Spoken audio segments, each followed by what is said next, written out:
there is something we all have to deal with. And it is something we don't talk about a lot and we don't talk about openly enough. And that thing is motivation cycles. We all have ups. We all have downs. But in the workplace, I personally think that we don't talk about this often enough. You see, it's easy in corporate life to get caught up with the narrative that we should all be thriving and that we should be 100% motivated at all times. But in reality, motivation flows a little bit like a tide. It goes up and it goes down. We all have days where we wake up and feel like we can do it all, and other days where getting out of bed feels like an enormous task. And you know what? That's okay. And I'm also right there with all of you because I also have my good and my bad days. And it's just part of the human experience. But how do we navigate this at work when we have bad days, bad weeks, or even bad months? And how do we get back on track and find our motivation again when we feel completely unmotivated? Well, I think the first step is always to acknowledge the current state. We have to acknowledge that we don't feel motivated first.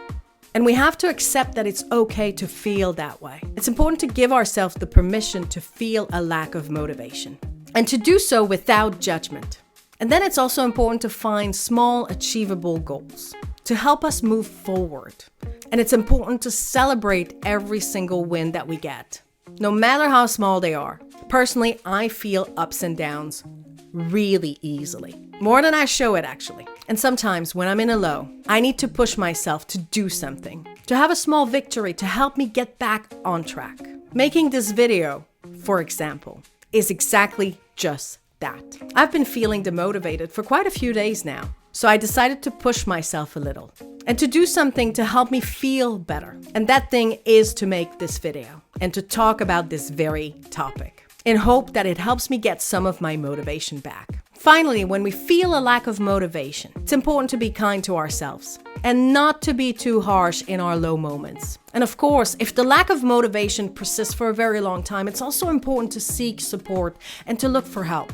It's important to talk about how we feel with other people. So if you're like me and you're feeling a little bit unmotivated these days, first be kind to yourself about it. And then try to get a small win and see if that helps. And don't be afraid to talk about it with the people around you. You never know what they might say, or you never know what might spark your motivation back. But overall, let's not shy away from our human experience. And let's not pretend we're all motivated all the time, because we're not. We all have ups and downs.